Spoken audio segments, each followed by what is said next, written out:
Yeah, for those of you who don't know me, my name's Kevin Helier, and I head up the planning policy team in the strategic policy department of the government. And it's our team that's responsible for taking the island plan review process forward.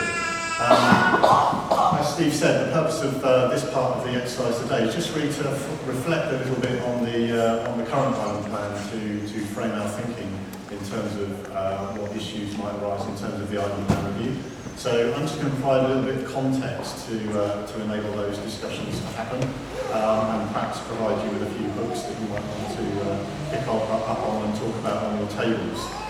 So I thought it might be quite useful just to say a couple of words to refresh people's memories about what actually the island plan is, what it does, what's in it, and how the current plan has performed over the plan period.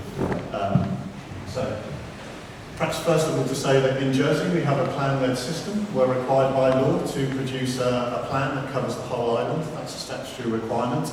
It's a legal responsibility that falls to the Minister of the Environment to undertake that function, and he's required to review the plan at least every 10 years. The significance of that being a statutory policy document is that it provides the framework against which decisions on planning applications are made in the island. So it has great significance in terms of the development that happens in the island. It's a 10-year plan, and so all planning decisions that are made have to have regard to the island plan, and generally if proposals are in accord with the plan, they ought to be approved. So that's something that decision makers, planning committee members, planning officers have significant regard to. So it's an important document, and it's something that needs to be given great consideration when we're taking the process of reviewing it. So first of all, it provides that planning framework. The second thing it does is actually make provision for the needs of the island over a 10-year period, and that's a significant aspect of the plan too. So we all know about issues such as providing homes, providing land and buildings for employment opportunities to support the island's economy, to provide facilities to support people's standard of living, to make provision for infrastructure requirements that the island might need over a 10-year plan period. So those dual purposes of the plan, that planning framework against which decisions are made, and to make provision for the community's needs, are the key tenets of the plan. So in terms of what's in it, I'll talk a little bit about the adoption process after coffee, but just a reminder, the structure of the island plan, and this is for those of you who perhaps aren't familiar, as you can see, it's not an insubstantial tome, 450 pages, that provides a sort of one-stop shop for all of those planning issues that I just talked about, together with a series of plans. The plan is structured in a way that at the front of the plan there's a series of what we call strategic policies. And those policies are quite significant because they set the strategic direction of the plan, from which all the more detailed policies follow. Critical amongst that is where does development go in the island. That's called our spatial strategy. So that's a critical part of the strategic element of the plan because it sets the framework for the direction of development across the island over the 10-year plan period. And we want to talk to you a little bit more about that subsequently. There are some other strategic policies that we've got in the plan, one of which is there at the moment is about making efficient use of the resources that we've got on the island. We're a small place, we haven't got much land, we need to make the best use of the land that we've got. That means that the current island plan has an emphasis on reusing the land that we've already developed. Reusing brownfield land, redeveloping land, optimising the density of that development on the land to get the best use of that land. So they're just some of the key strategic policies that we've got in the plan. We also have ones that talk about things like reducing dependence on the car, protecting our heritage assets, and protecting our biodiversity and our natural assets. There's also a series of what we call development control policies, and for those of you who've experienced the planning application process, they're the ones that get used most frequently, and they're about things like protecting neighbouring properties from the impact of new development. So they're used all the time, generally when planning applications are considered. We then have a range of thematic policies in the plan, and these cover key areas like the natural environment, historic environment, economy, housing, social and community and open space provision, things like that. And it's perhaps just to provide a bit of context on your discussions, just picking out a few of those thematic areas and thinking about how the plans performed over the current plan period. So perhaps starting with the natural environment, the current emphasis of the plan is to focus all of our development, or as much as possible, within the existing built-up areas of the island to protect the natural environment, the coast and the countryside of the island. So how's the plan performed over the plan period? Well, if we look at planning permissions that have been granted for homes over the plan period, 90% of those have been within the existing built-up areas of the island. So by that measure, I think we can safely say that the plan has performed quite well in terms of protecting the natural environment. I think we can look at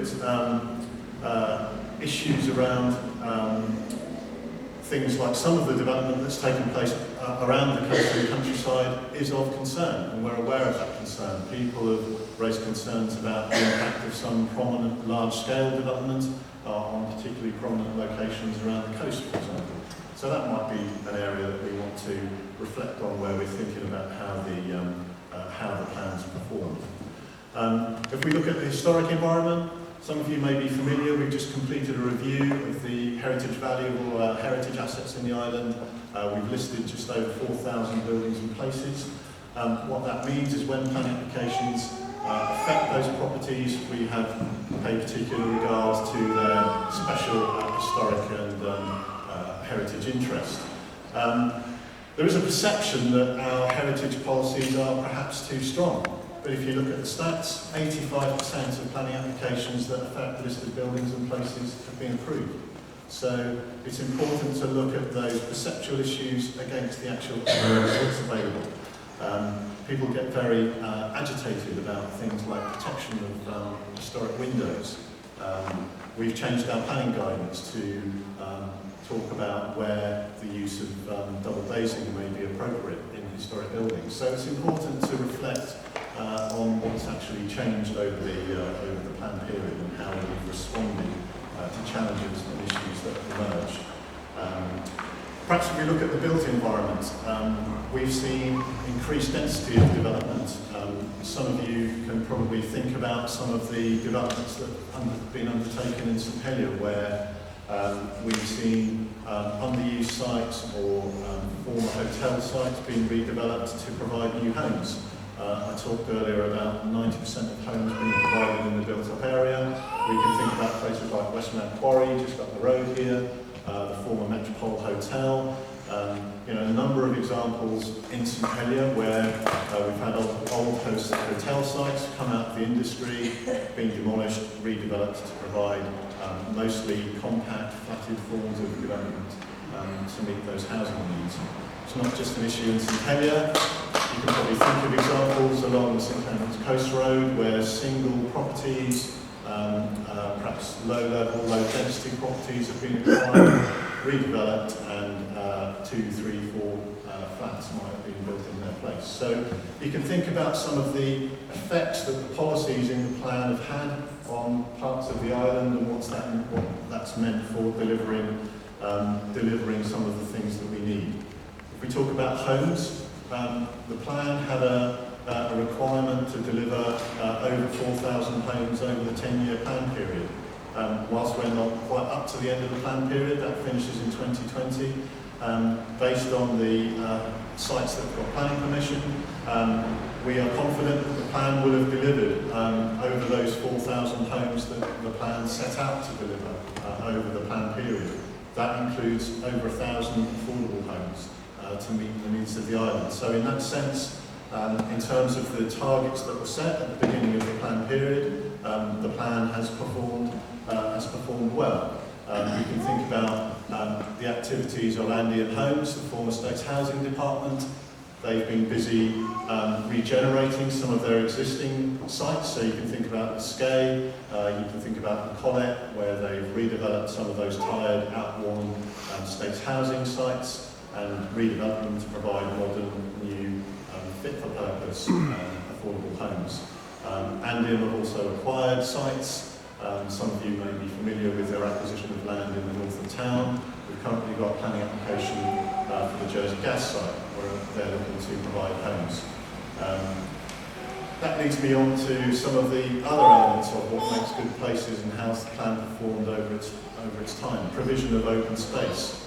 Clearly, it was originally envisaged that the Jersey Gas site would be developed for housing in its entirety. Andium Homes are looking to provide housing on part of the site, but also to provide some more open space to extend the town park. We've seen other public space delivered over the plan period. We can think of new public space created on the waterfront, the new Trenton Square, so a hard urban square. But again, just part of that contribution to the public realm. And if we think about things that have happened over the plan period, clearly the development on the waterfront has changed significantly. We've seen new office development on the waterfront, significant amount of new offices provided to support the island's finance industry largely, not just on SOJBC land, but we can see Gas Bay House next to the Grand Hotel, a new site for the Royal Bank of Canada, providing Grade A office space to support the island's finance industry. The effect of that has been to release secondary office space in other parts of St Helier, which is now being regenerated, either converted to provide flats, or those sites being redeveloped to provide new residential development in those parts of town. And the plan has encouraged and facilitated those forms of development. If we think about travel and transport, whilst the plan can't in itself claim the success for some of these things, as I said at the outset, the location of development is very important, not only in terms of how it affects the physical environment of the island, but also the choices that people have got to make in terms of how they travel. And if we put most of the development in the existing built-up area, it means people have got greater choice to travel. So we've seen increases in cycling, walking levels, travel to work area, in terms of walking levels still remain high, and we've seen a 30% increase in bus use in the island over the plan period. So all of these things are things that you might want to reflect on when you consider how the plan has performed over the period. So I think that was just really to give you a flavour of that, and I think the purpose of this exercise is now set out here. So we're asking you as a group to reflect on some of that information that Ken's just given you, also your own experience and things that you have understood as the years have gone by in the current island plan. And ideally, collectively as a table, to come up with a couple of things that you think is most important to preserve from the current plan, and a couple of things you think is most important to improve from the current plan as we move forward. We'll then come back together to hear what was our briefing, and we'll keep a record of those. So I think on the schedule we've got about 20 minutes. I'm just looking to the back. Is that good? Are we still going for 20 minutes? We'll start you off, we'll call you back if we've not quite got time. Yes, sir. So, can I ask a question? Is it a very brief question? Yeah, sure. To the plan officer. I think it's a very important point you said to talk about the success of the island plan. But could you also inform us about the disasters associated with the previous government trying to bust the island plan? So what's the point of having a plan when then you follow it through with a government that doesn't adhere to it? Could you just, if you think of the number of planning applications the government has funded that have ended up being turned down by independent inspectors because they did not comply with the island plan? Well, I think clearly it's the planning minister, the planning committee, or planning officers who make decisions on various planning applications, and they will have regard to all the material considerations when they consider planning applications. Clearly, as I said at the outset, the island plan is a statutory requirement to consider the island plan as the primary material consideration. So, what we're asking people to do is to reflect on the performance of the plan. And we've talked talked about the performance of the plan in terms of delivering development. There may be issues where the plan, for a variety of reasons, has refused development. Some may regard that as a good thing because the plan was robust and was able to safeguard whatever it was, people's residential amenity, the townscape, the character of St Helier. So, you can look at the performance of the plan from both sides of the coin, and that's what we're asking people to do. One more question. So we take one more.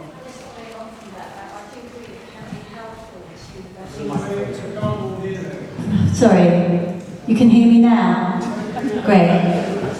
I think what was being said there is quite helpful actually to set the scene, because it's great to hear, government can sound self-congratulatory in terms of the good things in terms of the plan, but to have a bit of an idea, or perhaps a general consensus about things that haven't worked in the way that perhaps the community might have wanted. So we could come up with some examples, whether it's the great big development of Portlet, or perhaps the Zanzibar on the development of the site in St Bernard's Bay. Because I think it can at least give Kevin an opportunity to comment on that, whether there have been changes or whether there are reasons why those things have happened in terms of the current structure of the island plan. I think that was the purpose of the second question, so we are asking for that feedback in areas that can be improved, and just trying to do that in a way which allows us to hear from the whole group. But that's kind of understanding how these things happened.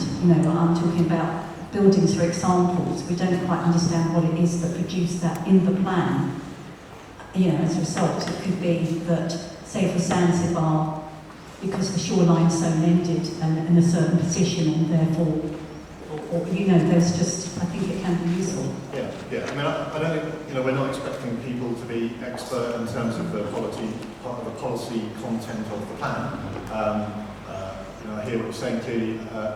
There have been some contentious applications in St Bernard's Bay. Some of those have been improved. If there's a concern that those developments have been improved, those are the sorts of things that we want to hear about. And if you think the plan can be improved by perhaps having a different policy regime in St Bernard's Bay, then this is your opportunity to give us some views on that. We can take one more as long as it's brief. Yeah, but it'll be very brief. I think we're all going to struggle with the new island plan before a population policy is come about. How can we possibly know what we're trying to do without a population policy? We are going to talk a little bit about population after this session, so perhaps if... because we can't, it varies. The number of homes we need, it's just crucial. And it's just, you're always putting the egg before the chicken. Yeah, I think if we take the conversation to that point, that would be helpful. Okay, so if you're able through your facilitators to have this conversation, and then we'll pull you back to